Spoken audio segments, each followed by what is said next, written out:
A rural stretch of Highway 81 just north of Terrell, Oklahoma is potentially the place where Comanche teen Noah Presgrove took his final breaths. And as the year anniversary of his death approaches, the events between when he was last seen alive and how he ended up here are still a mystery. 911, what is your emergency? Labor Day 2023. Jefferson County dispatchers received several 911 calls about what appeared to be a body lying on the shoulder of the road. On Highway 81, just north of Terrell, in between Terrell and Ryan, Oklahoma, probably about 3 miles north of Terrell. Driving down the road, and I had a bunch of cars behind me, but it looked like somebody got hit, like somebody walking down the highway laying on the shoulder of the road. It looks like somebody's laying in the road? Like on the shoulder, like maybe they were walking and somebody hit them. One of those callers, a truck driver, saying the body was naked and that he would cover the scene until police arrived. Just one day later, on September 5th, officials with the Oklahoma Highway Patrol would only confirm that the body was a 19-year-old male. The Oklahoma State Bureau of Investigation then took over, calling the death suspicious. By this point, we were hearing on social media that the victim was a well-known Comanche high school graduate named Noah Presgrove. Authorities wouldn't confirm that name for another week, but his family immediately started their push for answers. I spoke with Noah's family for the first time in September of 2023, nearly 3 weeks after his death. They were very open about their grief and feelings of confusion and frustration. But I thought I had more time. Now it seems as if time is all they have as they spend their days waiting for answers. Noah's aunt, sharing the family, hasn't received many details from investigators. Because of the investigation, the OHP isn't really releasing a whole lot of information because they don't want it to get out. Those who knew Noah described him as one of a kind. His grandmother, Deborah Smith, sharing how much he was loved. Everybody says they loved him. He was a true friend. She's now calling on the public to help solve his case. We need to know exactly what happened. There's too many stories out there. Speak out, say something. Stand up for him. He would have stood up for you. The family tells KSWO the decorated athlete and military hopeful was at a party on the night of his death.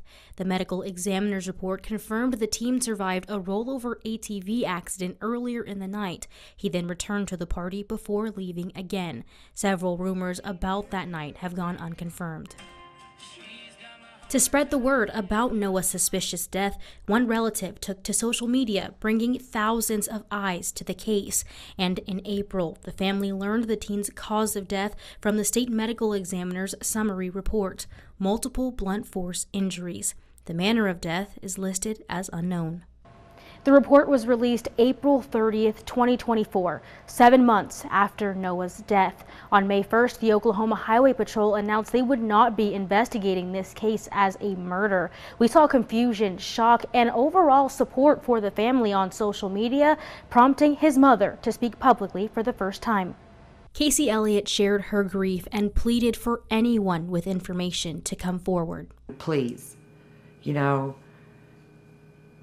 just something, anybody, mercy on your soul. I have mercy on their souls. I need the peace because I kill myself every day. I know that God needed him for some reason, okay? And I wish he was still here with me. On May 13th, 2024, the full medical examiner's report was released, detailing Noah's condition when he was found. It was 5:53 in the morning, and the teen was only wearing mismatched shoes and had severe injuries to his head, neck, torso, and extremities. There was no debris or vehicle parts at the scene, though investigators reportedly found a pair of shorts, a broken metal chain, and a broken tooth. The suspicious death of Noah Presgrove has gained worldwide attention, and as followers wait for the latest updates, the forever 19-year-old's family is adjusting to a new normal and almost a year full of firsts. May 14th marked what would have been Noah's 20th birthday, his loved ones gathering for a peaceful protest before a graveside celebration where balloons, love, and laughter filled the air. He was just an all-around boy, you know. He was a son that everybody would want, you know. He was my son.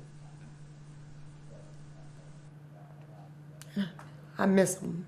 Nearly a year later, details are still sparse in regard to the investigation, but Noah's aunt says she was told investigators are heading in the, quote, right direction. She calls it promising. Noah quite literally has an army behind him, all sharing his name and his story. A Facebook group started by his family titled Justice for Noah Presgrove has well over 32,000 followers, all working towards the same goal. This includes people like Michael Fazekas and Jan Fiorello, who have both made strides to bring forward the truth. Fazekas, who lives in Oregon, became familiar with Presgrove through social media. After hearing his story, he says he felt compelled to try to help. Really, it just seemed like there was a lot of information out there, and there was just nothing being done with it. There's so much controversial perspectives on what actually happened.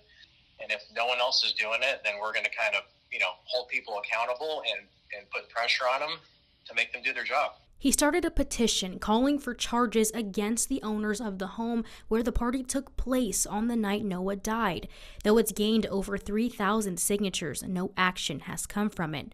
Fiorello says she felt connected to Noah, leading her to make a public offer calling for any viable information to help move his case forward.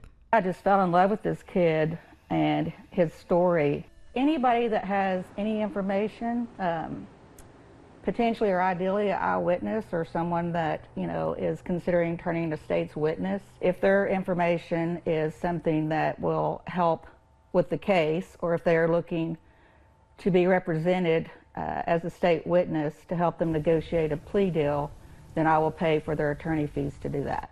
Fiorello and other members of Noah's Army took to the streets, posting this flyer at locations across Oklahoma and Texas. But that deal came with an August 15th expiration date, and no further updates have come from investigators. The case appears stagnant once again. September 4th will make an entire year since the world lost Noah Presgrove, but I'm told this investigation is active and open. Officials with OHP say they're holding on to details about the investigation to maintain its, quote, integrity. Meanwhile, his family says they'll fight for however long it takes until they have justice for Noah. Reporting for 7 News, I'm Destiny Fuller.